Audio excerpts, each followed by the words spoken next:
The Electoral Commission has held a stakeholders meeting purposely to allay fears of key stakeholders in the electoral process ahead of the 2021 general elections. Electoral Commission Chairman Justice Simon Byabakama says, due to the unprecedented times caused by the coronavirus pandemic, the Commission has had to settle for a hybrid electoral process. Some kind of scientific process, but retain the traditional in some other areas.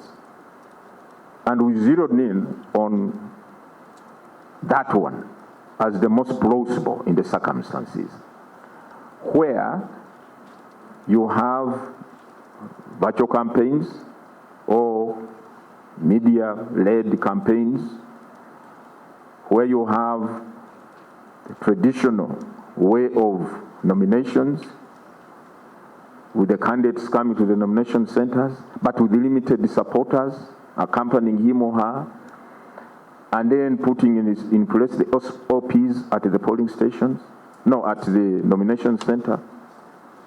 Then we looked at polling, voting. We said that one can also be done traditionally, conventionally.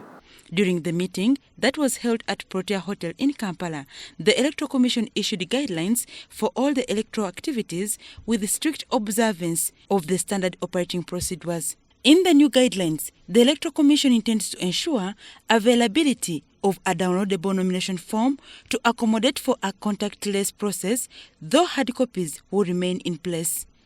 Civic education and all sensitization materials will be via print and electronic media as opposed to community gatherings. No candidate will be allowed to have door-to-door campaigns as they are feared to fuel the spread of the pandemic, which contravenes the objectives of the hybrid electoral process.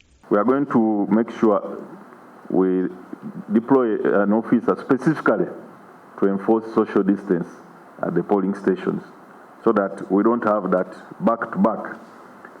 Also, someone to access the polling station will have to be protected in terms of face mask.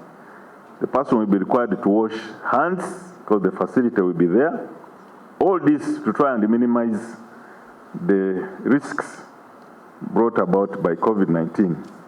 However, to ably implement this, the Electoral Commission is in dire need for over 350,000 support staff to act as polling agents and health workers to monitor the COVID-19 guidelines, among others.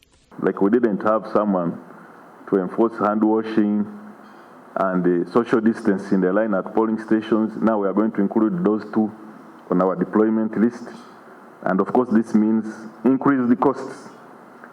We have had to increase working space where we process data.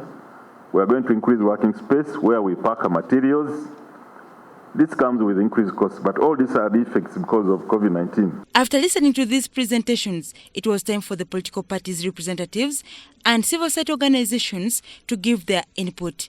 We can avoid and prevent genocide in Uganda by consciously looking for common ground among public actors, and you can facilitate this engagement through the Uganda Communications Commission.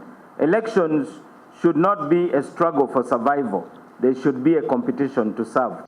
Also attending the meeting was Justice James Ogola, who accused the EC for trying to respect the Constitution in an abnormal situation, something he says denies the populace their right to participate in the whole process.